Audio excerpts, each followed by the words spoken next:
செய்தியை பார்த்து வருகிறோம்.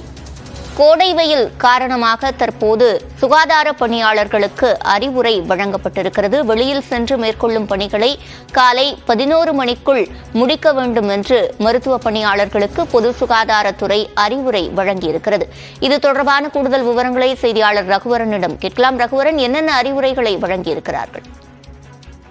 தமிழகத்தில் வெயிலின் தாக்கம் நாளுக்கு நாள் அதிகரித்து வரக்கூடிய நிலையில் தற்போது சுகாதார பணியாளர்களுக்கு பொது சுகாதாரத்துறை இயக்குனர் தற்போது உத்தரவு பிறப்பித்திருக்கிறார். அதில் பாத்தீங்கன்னா இப்போ ஹாஸ்பிட்டல் ஒர்க்கை தவிர ஃபீல்டு ஒர்க்கர்ஸும் இருப்பாங்க. ரூரல் ஏரியாஸ்ல அது மாதிரி இந்த ஆரம்ப சுகாதார நிலையங்கள்ல கர்ப்பிணி பெண்கள்ல வீட்டில் போய் பரிசோதிக்கிறது, அதுவும் இல்லாம மக்களை தேடி மருத்துவம் உள்ளிட்ட பணியாளர்கள்லாம் இருக்காங்க. இந்த பணியாளர்கள் ஒவ்வொரு வீடாக சென்று நோயாளிகளை பார்த்து வருவது அவரது வழக்கம். இந்நிலையில் அந்த பணியாளர்கள் காலை 11 மணிக்குள் தங்களது பணிகளை முடித்துக் கொள்ள வேண்டும் என்று பொது சுகாதாரத்துறையானது சுற்றறிக்கையை வெளியிட்டிருக்கிறது.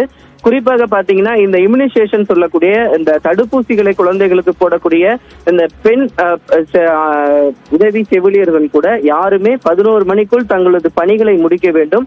அதன் பிறகுதான் 3 மணிக்கு மேல் வேண்டால் மீண்டும் தங்களது பணிகளை அவர்கள் தொடர்ந்து கொள்ளலாம் என்றும் சுற்றறிக்கையில் சொல்லப்பட்டிருக்கிறது. அனைத்து மருத்துவ பணியாளர்களும் வெளியே சென்று பணியாற்றக்கூடிய பணிகளை காலை 11 மணிக்குள் முடித்துவிட்டு வந்துவிட வேண்டும். மேலும் வெயில் நேரங்களில் இந்த இன்சுலின் தொடர்பான எந்த மருந்துகளையும் அவர்கள் தடுப்பூசிகள் போன்ற எந்த மருந்துகளையும் எடுத்து செல்ல வேண்டாம் என்றும் அறிவுரை வழங்கப்பட்டிருக்கிறது. விவரங்களை வழங்கியமைக்கு நன்றி ரகுவரன்.